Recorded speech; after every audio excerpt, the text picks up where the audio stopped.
ही गोष्ट माझी आणि माझ्या सख्या काकूची आहे. मला माहीत नव्हतं की माझ्यात आणि माझ्या काकूसोबत असे काही घडेल. मित्रांनो, कथा खूप रोमॅन्टिक आहे. निवांतमध्ये आणि शेवटपर्यंत बघा. मित्रांनो, ही सत्य कथा आहे. आजपासून बरोबर 6 महिन्यापूर्वीची आहे. तो मे महिन्यातील तापत्या उन्हाळ्याचा दुपारचा दिवस होता. तुम्हाला तर माहीतच आहे, आजकाल मे महिन्यामध्ये किती प्रचंड ऊन असतो.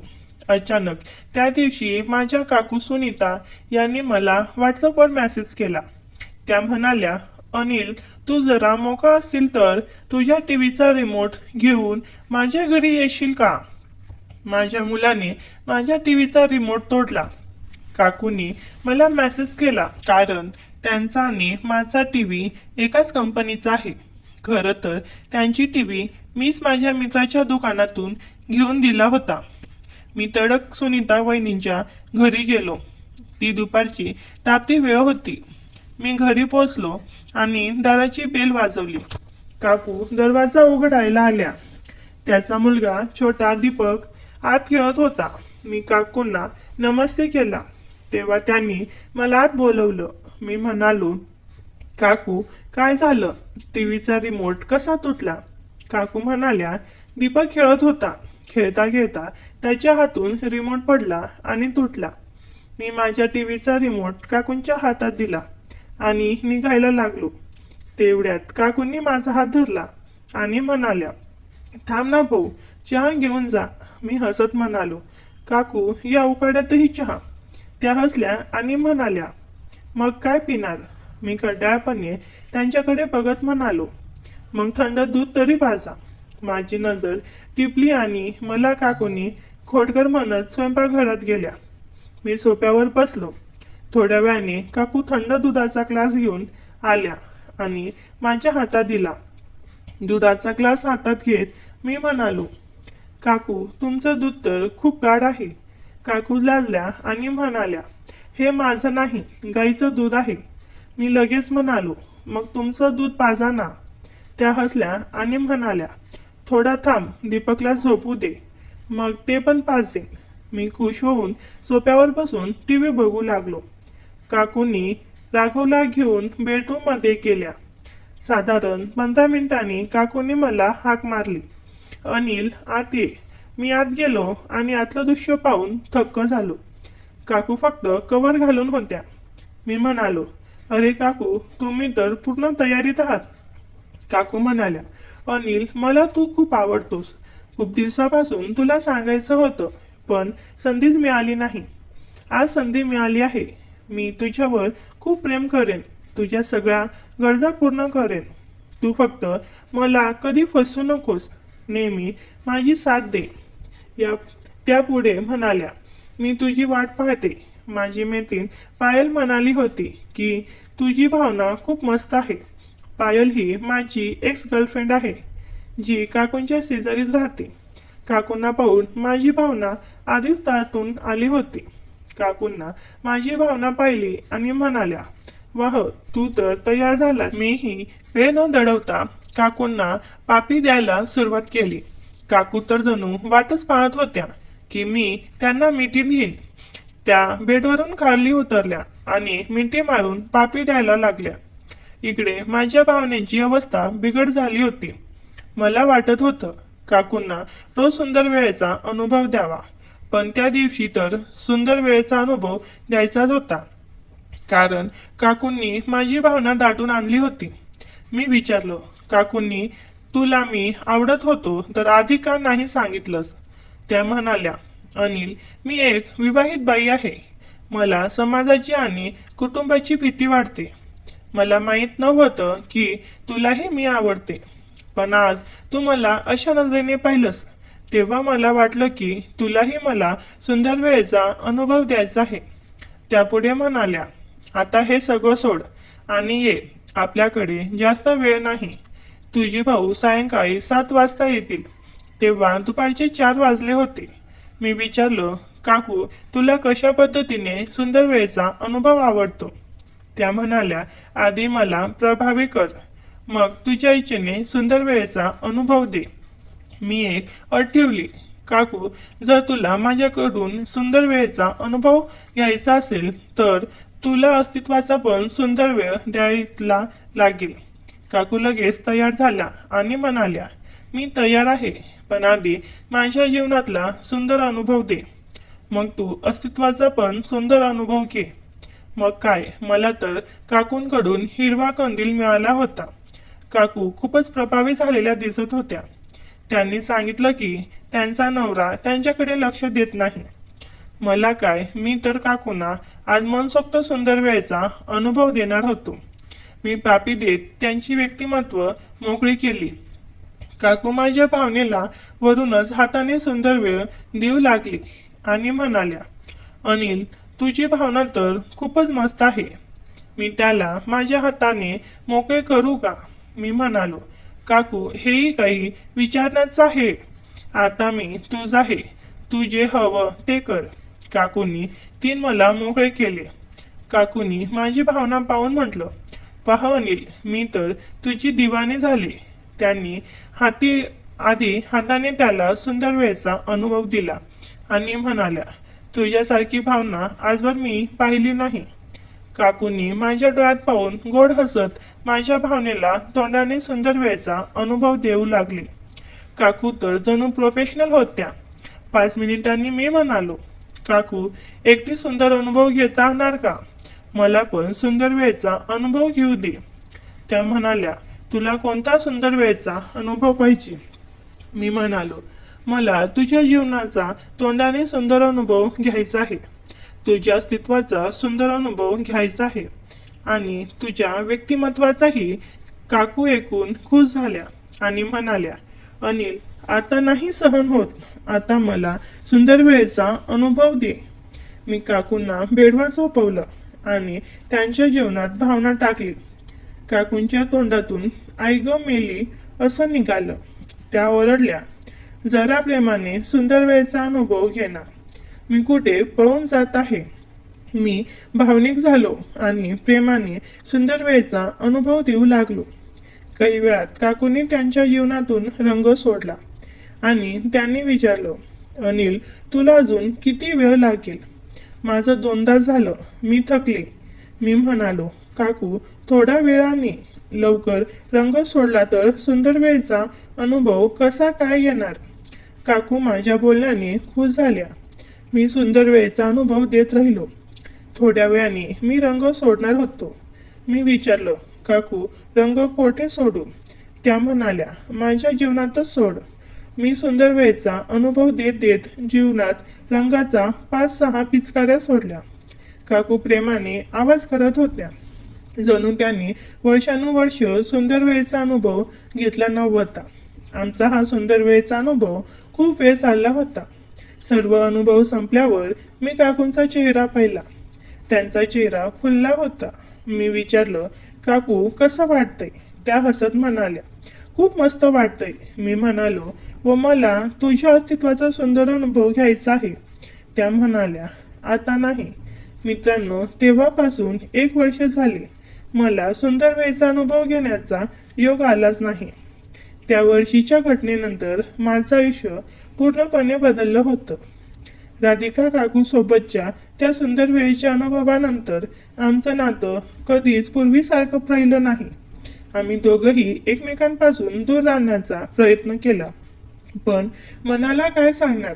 प्रत्येक वेळी काकूंच्या डोळ्यातली तीच भावना भेटण्याची संधी शोधत होती. आज मी माझ्या मोबाईलवर स्क्रोल करत होतो.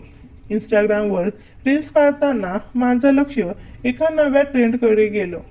ट्रेंडमध्ये लोक आपली गुप्त प्रेमकथा शेअर करत होते. माझं मन पुन्हा त्या जुन्या आठवणींमध्ये हरवून गेलं.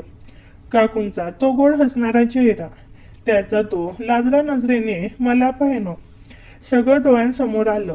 तेवढ्यात माझ्या फोनवर एक नोटिफिकेशन आलं. सुनीता काकूंचा मेसेज, अनिल, तू आज संध्याकाळी घरी येशील का? राघवला तुझ्याकडून नवीन गेमिंग कंट्रोल शिकायचं आहे.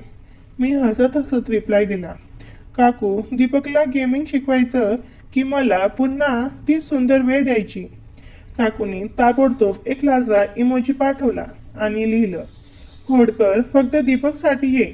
आणि हो, भाऊ आज रात्री घरी नाहीत, ते दिल्लीला मीटिंगसाठी गेले आहेत. माझं हृदय जोरजोरात धडकायला लागलं. ही पुन्हा तीच संधी होती का? संध्याकाळी मी काकूंच्या घरी पोचलो. दीपक त्यांच्या खोलीत नव्या गेमिंग खेळण्यात मग्न होता. त्याने मला पाहताच हाय फाय दिला आणि म्हणाला, अनिल काका ये ना, मला हा गेम जिंकायला शिकव. मी त्याला काही टिप्स दिल्या आणि तो पुन्हा त्यांच्या गेममध्ये व्यस्त झाला. काकू स्वयंपाकघरातून एक ग्लास थंड लिंबू सरबत घेऊन आल्या. त्यांनी मला ग्लास देताना हलकेच माझ्या हाताला स्पर्श केला. त्या स्पर्शातूनच मला सगळं कळलं. अनिल, तू काय रील्स बनवतोस ना, मला पण शिकव ना काहीतरी नवीन, काकू म्हणाल्या. त्यांच्या डोळ्यात तीच खट्या चमक होती. मी हसत म्हणालो, काकू रील्स बनवायच्या की त्या जुन्या आठवणी पुन्हा जिवंत करायच्या? काकू लाजल्या आणि म्हणाल्या, तुझं काही खोडपरपणा जाईना, पण खरं सांगू का, मला तुझी खूप आठवण येते. त्या बोलताना त्यांच्या डोळ्यात एक वेगळीच भावना दिसली. ती फक्त भावना नव्हती, तर काहीतरी खोलवर जाणारी भावना होती. मी हळूच म्हणालो, काकू मलाही तुमची आठवण येते, पण आपण असं किती दिवस लपाछपी खेळणार? काकूंनी माझ्याकडे पाहिलं आणि म्हणाल्या, अनिल मला माहीत आहे हे चुकीचं आहे, पण माझ्या नवऱ्याकडून मला कधीच तो आधार मिळाला नाही. तू मला जे प्रेम देतोस ते मला जगण्याचं कारण देतं. त्या रात्री आम्ही पुन्हा एकमेकांना सुंदर वेळेचा अनुभव दिला. दीपक झोपल्यानंतर काकूंनी मला त्यांच्या बेडरूममध्ये बोलावलं. त्या म्हणाल्या, अनिल आज मला तुझ्याशी सगळं विसरून फक्त तुझ्या मिठीत राहायचं आहे. आम्ही मिठी मारली आणि ती रात्र पुन्हा त्या जुन्या जादूसारखीच होती. पण या सगळ्यात एक गोष्ट मला सतावत होती. आजकालच्या तंत्रज्ञानाच्या युगात प्रत्येक गोष्ट कुठेतरी रेकॉर्ड होत असते. मला भीती वाटत होती की आपलं हे नातं कधीतरी उघड होईल. काकूंच्या शेजारी राहणारी पायल, माझी एक्स गर्लफ्रेंड, मला मेसेज करायची आणि म्हणायची, अनिल तू सुनीताच्या किती जवळ गेला आहेस याची मला कल्पना आहे. मेसेजमधून एक धोक्याची चटा तिच्या जाणवत होती. एकदा रात्री मी आणि काकू एकमेकांच्या मिठीत असताना मला खिडकीतून एक कॅमेरा चमकल्यासारखा वाटलो. मी तडक उठलो आणि खिडकीकडे धावलो, पण तिथे कोणीच नव्हतं. काकू घाबरल्या आणि म्हणाल्या, अनिल तुला असं का वाटलं? कुणीतरी आपल्याला पाहत आहे का? मी तिला शांत केलं, पण माझ्या मनात शंकेचं वादळ उठलं होतं. आजकाल ड्रोन कॅमेरे, स्मार्ट होम डिव्हाइसेस आणि हायटेक गॅजेट्समुळे काहीही गुप्त राहत नाही. मी काकूंना विचारलं, तुमच्या घरी काही स्मार्ट डिव्हाइसेस आहेत का? काकू म्हणाल्या, हो, रूममध्ये एक स्मार्ट स्पीकर आहे, पण त्याचं काय? मी तिला सांगितलं की अशा डिव्हाइसेस कधी कधी रेकॉर्डिंग करतात आणि कोणीतरी हॅक करून आपलं गुपित ऐकू शकतं. पुढच्या काही दिवसात मला विचित्र गोष्ट जाणवायला लागल्या. माझ्या इंस्टाग्रामवर अनोळखी अकाउंट्सकडून मेसेज यायला लागले. एकदा तर मला एक फोटो आला ज्यात मी आणि काकू एकमेकांना मिठी मारताना दिसत होतो. तो फोटो कोणी काढला आणि तो मला का पाठवला? माझ्या मनात शंका निर्माण झाली की कदाचित पायलच यामागे आहे. मी तडक पायलला मेसेज केला, पायल तू मला आणि काकूंना ब्लॅकमेल करायचा प्रयत्न करत आहेस. तिने हसत हसत उत्तर दिलं, अनिल मी का असं करेन? पण तुझं आणि काकूचं गुपित मला माहीत आहे आणि फक्त मलाच नाही, आणखी कुणाला तरी माहीत आहे. तिच्या या बोलण्याने माझ्या पायाखालची जमीन सरकली. कोण आहे हे आणखी कोणीतरी? मी काकूंना सगळं सांगितलं. त्या घाबरल्या आणि म्हणाल्या, अनिल जर हे भाऊंना कळलं तर माझं आयुष्य उद्ध्वस्त होईल. आपण आता काय करायचं? मी तिला धीर देत म्हणालो, काकू घाबरू नका, मी याचा शोध घेतो. पण मनात मला भीती वाटत होती. आजकालच्या डिजिटल युगात एका चुकीच्या क्लिकने सगळं उघड होऊ शकतं. एक दिवस रात्री मी माझ्या लॅपटॉपवर एक अनोळखी लिंक आली. त्या लिंकवर क्लिक केल्यावर एक व्हिडिओ उघडला, ज्यात मी आणि काकू त्या सुंदर वेळेचा अनुभव घेत असताना दिसत होतो. व्हिडिओमध्ये शेवटी एक मेसेज होता, जर तुला हे गुपित ठेवायचं असेल तर उद्या रात्री 11 वाजता शहराबाहेरील टेकडीवर भेट. माझ्या हातापायातून घाम फुटला. कोण आहे हे? पायल की कोणीतरी दुसरं? आणि त्यांना आपलं गुपित कसं कळलं? मी काकूंना फोन केला, पण त्याचा फोन बंद होता. मी घाबरलो. रात्री 11 वाजता त्या टेकडीवर जाण्याशिवाय माझ्याकडे पर्याय नव्हता. रात्री 11 वाजता त्या टेकडीवर मी पोहोचलो. हवेत एक विचित्र थंडी होती आणि माझ्या हृदयाचे ठोके इतके जोरात वाजत होते की मला माझाच आवाज ऐकू येत होता. ती चिठ्ठी माझ्या हातात अजूनही होती, ज्यावर लिहिलेलं होतं, उद्या रात्री 11 वाजता तुझ्या आयुष्याचं गुपित उघड होईल. मी त्या अंधारात उभा असलेल्या माणसाकडे पाहिलं, पण त्याचा चेहरा अजूनही दिसत नव्हता. त्याने मला जवळ बोलावलं आणि खडदतल्या आवाजात म्हणाल्या, अनिल, तुला वाटत होतं की तुझं आणि पायलचं गुपित कायम लपून राहील. मी घाबरलो, पण धैर्य एकवट विचारलो, तू कोण आहेस आणि तुला काय हवंय? त्याने हसत हसत उत्तर दिलं, मी कोण आहे हे तुला उद्या कळेल, पण आता तुझ्याकडे 2 पर्याय आहे. एक, तू माझ्या अटी मान्य कर आणि हे गुपित माझ्याकडेच राहील, किंवा 2, हा व्हिडिओ उद्या सकाळी सोशल मीडियावर व्हायरल होईल. काय अटी? मी विचारलं. माझा आवाज थरथरत होता. रात्री 11 वाजता तू एकटाच या उद्या पखारीत येशील आणि तुझ्यासोबत 10 लाख रुपये आणशील. जर तू पोलिसांना किंवा कोणालाही सांगितलं तर सुनीताचं आयुष्य उद्ध्वस्त होईल, आणि हो, तुझ्या भावांचंही. तो माणूस अंधारात गायब झाला आणि माझ्या हातात फक्त ती चिठ्ठी राहिली. मी घरी परतलो, पण माझ्या डोळ्यांपुढे तीच वकार, तो अंधार आणि सुनीता काकूंचा घाबरलेला चेहरा दिसत होता. दुसऱ्या दिवशी सकाळी मी सुनीता काकूंना फोन केला. त्यांचा फोन अजूनही बंद होता. मी घाबरलो. काहीतरी गडबड आहे असं मला जाणवत होतं. मी तडक त्यांच्या घरी गेलो. दीपक शाळेत गेला होता आणि काकू घरी एकट्याच होत्या. त्यांनी दार उघडलं आणि त्यांचा चेहरा पाहून मला कळलं की त्या रात्रभर झोपल्या नव्हत्या. अनिल, तुला त्या माणसाचा मेसेज आला का? काकूंनी घाबरत विचारलं. हो काकू, आणि त्याने मला एक व्हिडिओ पण पाठवला आपला, त्या रात्रीचा. काकूंचा चेहरा पांढरा पडला. त्या रडायला लागल्या आणि म्हणाल्या, अनिल, जर हा व्हिडिओ भाऊंना कळला तर माझं आणि दीपकचं आयुष्य संपेल. मला माहीत आहे आपण चुकीचं केलं, पण आता आपल्याला काहीतरी करायला हवं. मी त्यांना शांत केलं आणि म्हणालो, काकू घाबरू नका, मी याचा शोध घेतो. पण तुम्ही मला एक गोष्ट सांगा, पायल याबद्दल किती माहीत आहे? काकूने डोळे पुसत सांगितलं, पायल माझी मैत्रीण आहे, पण ती खूप चाणाक्षी आहे. तिला आपलं नातं माहीत आहे. तिने मला एकदा सांगितलं होतं की ती तुझ्यावर खूप प्रेम करायची, पण तू तिला सोडलंस. कदाचित ती यामागे असेल. मी ताबडतोब पायलला फोन केला. तिने फोन उचलला आणि तिच्या आवाजात एक खड्डा पण होता. काय रे अनिल, पुन्हा सुनीताच्या मागे लागलास?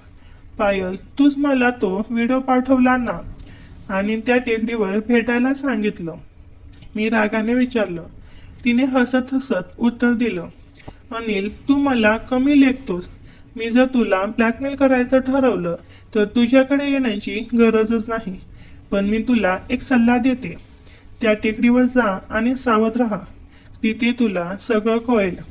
पायलने फोन ठेवला आणि माझ्या मनात शंकेचं वादळ उठलं. पायल यामागे आहे की नाही हे मला कळत नव्हतं, पण मला त्या टेकडीवर जावंच लागणार होतं. आजकालच्या डिजिटल युगात गुपित लपवणं म्हणजे जणू आगीतून निघण्यासारखं आहे. स्मार्ट डिव्हाइसेस, ड्रोन कॅमेरे, सगळं बदललं आहे. मी माझ्या एका मित्राला अक्षयला फोन केला. तो एक इंजिनियर आहे. मी त्याला सगळं सांगितलं, अर्थातच काकूचं नाव लपवून. अक्षय, मला एक व्हिडिओ आला आहे आणि मला ब्लॅकमेल केलं जात आहे. त्या व्हिडिओचं सोर्स कसं शोधायचं? अक्षयने मला काही टिप्स दिल्या आणि सांगितलं, अनिल त्या लिंकचं ॲड्रेस ट्रेस कर आणि त्या टेकडीवर जर तू जाणार असशील तर तुझ्या फोनवर एक ट्रॅकिंग ॲप इन्स्टॉल कर. काही गडबड झाली तर मी तुला शोधू शकेन. मी अक्षयच्या सल्ल्याने त्या लिंकचं ॲड्रेस ट्रेस केलं. ते एका अनोळखी सर्व्हर्सवरून आलं होतं जे शहराबाहेर कुठेतरी होतं. पण मला एक धक्कादायक गोष्ट कळली. ते सर्व्हर माझ्या काकाच्या ऑफिसच्या जवळपास होतं. माझा काका विजय याला याबद्दल काही माहीत नाही का? माझ्या मनात शंका निर्माण झाली. रात्री 11:30 वाजता मी त्या टेकडीवर पोहोचलो. माझ्या खिशात 10 लाख रुपये नव्हते, पण मी एक बॅग भरून कागद ठेवले होते जेणेकरून मी वेळ मिळवून शिकेन. माझ्या फोनवर रोहनने दिलेले ट्रॅकिंग ॲप सुरू होतं. टेकडी अंधारी आणि भकास होती. तिथे एकच मंद दिवा लटकत होता ज्याच्या प्रकाशात मला एक माणूस दिसला. त्याने मास्क घातला होता आणि त्याच्या हातात एक लॅपटॉप होतं. तो म्हणाला, अनिल, पैसे आणलेस का? मी म्हणालो, आधी तू मला सांग, तू कोण आहेस आणि त्या व्हिडिओचं काय करणार आहेस? त्याने लॅपटॉप उघडलं आणि मला तो व्हिडिओ दाखवला. माणसांनी सुनीता काकूंचं त्या रात्रीचं सुंदर वेळेचा अनुभव त्या स्क्रीनवर स्पष्ट दिसत होतो. माझ्या पायाखालची जमीन सरकली. पैसे दे आणि हा व्हिडिओ डिलीट होईल, तो म्हणाला. मी त्याला ती बॅग दिली आणि तो ती उघडायला लागला. तेवढ्यात मला मागून कुणीतरी पकडलं. मी वळून पाहिलं आणि माझ्या डोळ्यावर विश्वासच बसेना. तो माझा काका विजय होता. मी ओरडलो, काका तुम्ही? हो अनिल, मला सगळं माहीत आहे. तू माझ्या बायकोसोबत काय केलंस ते मी स्वतःच्या डोळ्यांनी पाहिलं. त्यांच्या डोळ्यात राग आणि दुःख दिसत होतं. अक्षयनी मला सगळं सांगितलं. त्यांच्या ऑफिसमधील एका कर्मचाऱ्याने, जो एक एक्सपर्ट होता, सुनीता काकूंच्या घरी लावलेल्या स्मार्ट स्पीकरद्वारे आमच्या भेटी रेकॉर्ड केल्या होत्या. काकाला जेव्हा हे कळलं तेव्हा त्याने त्या कर्मचाऱ्याला पैसे देऊन हा व्हिडिओ मिळवला. पण त्याने मला ब्लॅकमेल करण्याचा प्लॅन बनवला कारण त्याला माझ्यावर आणि सुनीतावर राग होता. काका म्हणाले, अनिल, तू माझा भतीजा आहेस, पण तू माझा विश्वास तोडला. मी खाली मान घालून उभा होतो. मला काय बोलावं हे कळत नव्हतं. मी फक्त इतकंच म्हणालो, काका, मला माफ कर, पण सुनीता काकूंना यात अडकवू नको. त्या तुझ्यावर प्रेम करतात. काकाने माझ्याकडे पाहिलं आणि म्हणाला, मी सुनीताला काहीच करणार नाही, पण तुझ्याशी माझं नातं इथेच संपलं. त्या रात्री मी घरी परतलो. माझं मन पश्चातापाने भरलं होतं. मी सुनीता काकूंना फोन केला आणि सगळं सांगितलं. त्या रडत म्हणाल्या, अनिल, आपण एकमेकांना खूप दुखावलं. आता आपण हे सगळं थांबवायला हवं. पुढच्या काही महिन्यात मी माझं आयुष्य बदलण्याचा निर्णय घेतला. मी माझी नोकरी सोडली आणि एका दुसऱ्या शहरात शिफ्ट झालो. मी एक सायबर सिक्युरिटी स्टाफ केला, जिथे मी लोकांना डिजिटल युगातील धोक्यांपासून वाचवण्याचं काम करू लागलो. सुनीता काकू आणि काका यांनीही त्यांचं नातं पुन्हा बांधण्याचा प्रयत्न केला. त्यांनी थेरपी घेतली आणि दीपकसाठी एकत्र राहण्याचा निर्णय घेतला. 1 वर्षानंतर मला अनोळखी नंबरवरून मेसेज आला. त्यात एक फोटो होता पायलचा. ती एका अनोळखी माणसासोबत होती आणि त्या माणसाचं मास्क मला त्या टेकडीवरच्या माणसासारखं वाटलं. मेसेजमध्ये लिहिलं होतं, अनिल, तुझं गुपित अजूनही माझ्याकडे आहे आणि यावेळी मी तुला सोडणार नाही. मी थबकलो. पायल खरंच यामागे होती का? आणि ती आता काय करणार होती? माझ्या नवीन आयुष्याला पुन्हा एकदा धोका होता. मित्रांनो, पुढे काय होतं ते जाणून घ्यायचं ना, तर लगेच चॅनलला सबस्क्राईब करून ठेवा आणि कमेंटमध्ये भाग 2 टाईप करा. धन्यवाद.